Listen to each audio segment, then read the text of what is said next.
I was a new student at Southern Lehigh High School in Pennsylvania, starting my junior year completely alone. I had just moved there, didn't know a single person, and everyone else already had their friend groups. Lunchtime was the worst part of my day. Only seniors were allowed to leave campus for lunch. Juniors had to stay in the cafeteria, and the idea of walking around with a tray looking for somewhere to sit filled me with dread. When lunch finally came, I entered the cafeteria and immediately felt my stomach drop. Every single table was full. Every table except one. In the far corner of the room, two boys were sitting together. It was the least intimidating option I had, so I walked over and asked if I could sit with them. They looked at each other for a second, then one of them nodded and said, "Yeah, sure." As soon as I sat down, I noticed something strange. They were identical twins. They introduced themselves as Antonio and Bruno. They looked partially Hispanic, spoke without accents, and honestly seemed normal enough. We talked through lunch, joked around, and for the first time that day, I didn't feel completely alone. Before lunch ended, they asked if I wanted to hang out with them after school. I figured I had to start making friends somewhere, so I agreed and exchanged numbers. That evening, Bruno texted me saying they wanted to hang out around 9 p.m. He told me to meet them near a cemetery about 10 minutes from my house. He mentioned there was a cool hangout spot nearby. Something about that felt off, but the first day of school was a Friday, I had nothing else to do, and I didn't want to seem weird, so I said yes. At around 9, I started walking toward the cemetery. The streets were quiet, and the closer I got, the more I questioned my decision. I was literally walking to a cemetery at night to meet two people I had known for less than a day. When I arrived, I texted Bruno asking where they were. He replied almost instantly, saying they were already there, in the woods near a small lake, and sent me his location. I stepped off the road and into the woods, pushing branches aside, using my phone's weak flashlight as my only source of light. I called out their names as I followed the location pin. Then I heard footsteps. They were slow, careful, close. I stopped walking. I called out again, joking that they better not be trying to scare me, but no one answered. That's when I decided to turn around. As soon as I did, the footsteps changed from slow to fast. Before I could react, someone grabbed me from behind, their nails digging into my neck, cutting off my breath. I heard a familiar voice scream, "Grab him! Grab him!" Adrenaline kicked in. I broke free from the chokehold and sprinted toward the road with everything I had. I could hear them chasing me, branches snapping behind me, but I was faster. I didn't stop running until I was home. My parents wanted to call the police immediately, but I thought it would be better to document everything first. We took pictures of the deep nail marks on my neck and reported the incident to the school the next day. Using the text messages from Bruno, the school identified both twins. They were expelled. My parents made me block their numbers, and I didn't argue. They asked if the twins knew where we lived. I told them I didn't think so. I was wrong. About a week later, I woke up in the middle of the night, freezing cold. I heard wind blowing into my room and realized my bedroom window was completely open, even though it was cold outside. Confused and scared, I closed it and went to my parents' room to ask if my mom had opened it. She said no. As I walked back down the hallway, I noticed something that made my blood run cold. My bedroom door was half closed. I was certain I'd left it open. I slowly pushed it open and looked through the crack. Someone was hiding behind my door. I screamed at the top of my lungs. My door slammed shut just as my dad came running. He burst into my room and turned on the light, and we saw a leg disappearing out the window. My dad chased after them, but never caught anyone. The police were called, but without proof of who it was, nothing could be done. They advised us to lock everything and install cameras. Nothing like that ever happened again, but I am convinced, without a doubt, that it was one or both of those twins. And I learned a lesson I'll never forget. Sometimes the people who seem friendly are the ones you should fear the most. It was my freshman year of high school, back in 2007. Gym class was my last period of the day, and on that particular afternoon, we had a substitute teacher. He was an older man, probably somewhere between 55 and 60 years old. Gray hair, quiet voice, nothing about him screamed danger, but something about the way he looked at people made me uncomfortable. When he took attendance, he paused when he reached my name. He looked at me twice. I tried to brush it off. I'd always been told I looked older than my age, but that didn't make the lingering stare any less unsettling. He told us to split into our volleyball teams and then disappeared into the hallway near the locker rooms.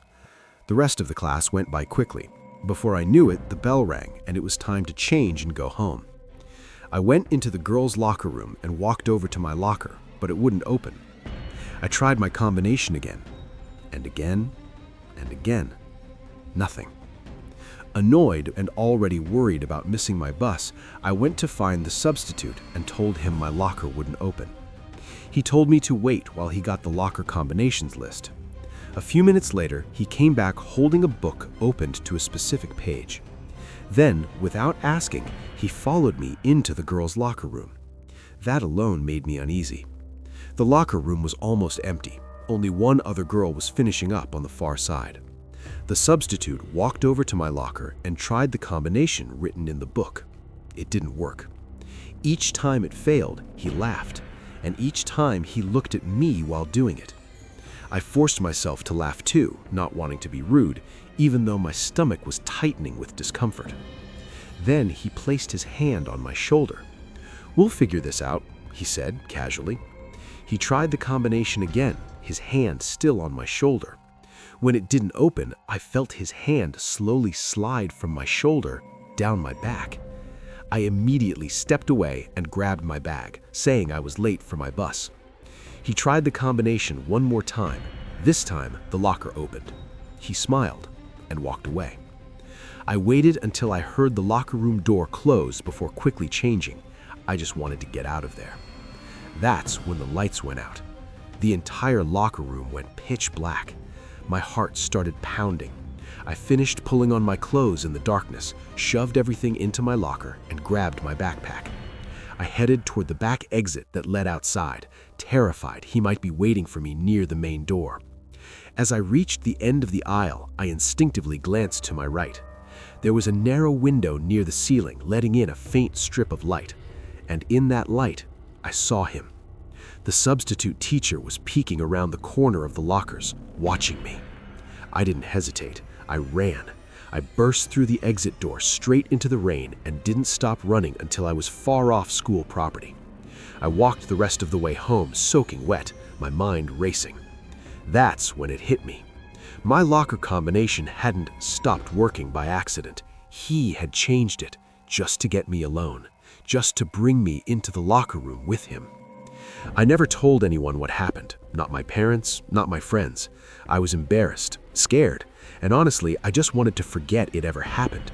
But even now, years later, I still think about what might have happened if I hadn't noticed him watching me in the dark. When I was in high school, I was part of the school band. I didn't join because I loved music. I joined because it was either band, orchestra, or chorus, and band felt like the easiest option. Our band teacher, Mr. Nicholson, had a simple grading system. As long as you attended class and completed your weekly lessons, you got an A. But toward the end of one quarter, I realized I was missing 2 lessons, which dropped my grade to a B. I stayed after class to ask if I could make them up. After some hesitation, Mr. Nicholson agreed. He told me I could come during lunch and practice in one of the storage rooms in the basement beneath the music hall. I didn't hesitate to agree. The next day, during lunch, I grabbed my saxophone and headed downstairs. The basement of the music department was always unsettling.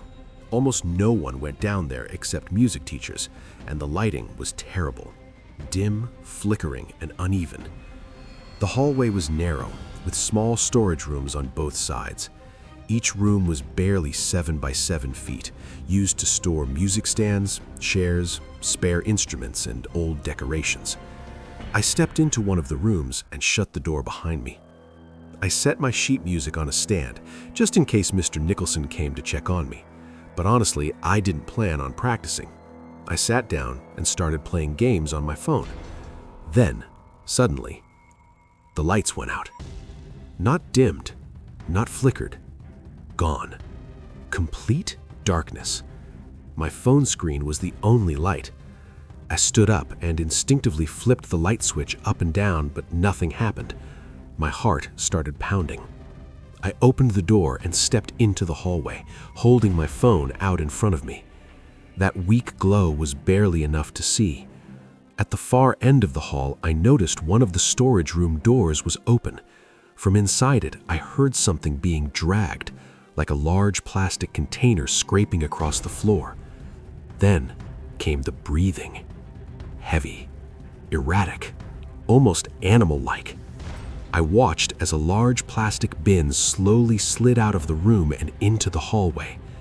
That's when panic truly set in. I immediately turned off my phone screen and slipped back into my storage room, closing the door as quietly as I could. I didn't know what or who I was hiding from. A janitor?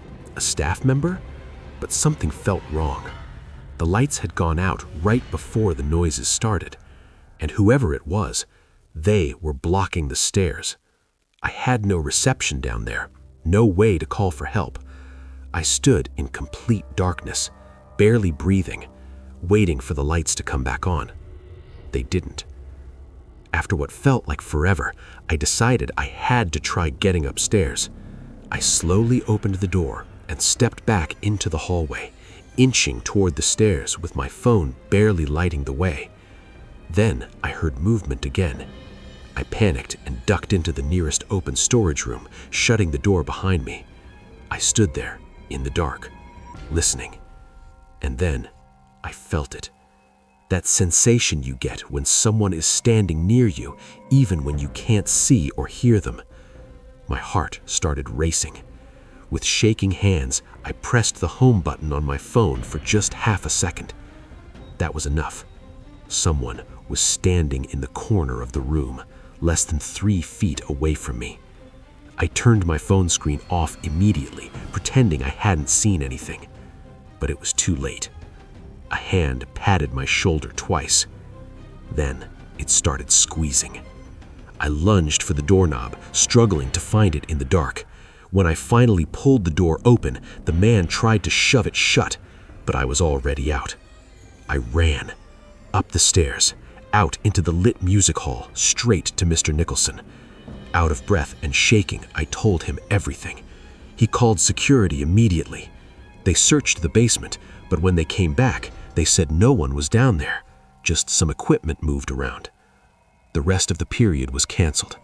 I sat in the room with Mr. Nicholson and a few other students recounting everything I had seen. There were no cameras in the music hall basement. No proof, no suspect. The next day, I was called into the dean's office to give my statement. Security believed whoever it was had cut the power to steal expensive music equipment. But I know that's not all they were planning, because whatever was in that basement wasn't just trying to steal. It was waiting.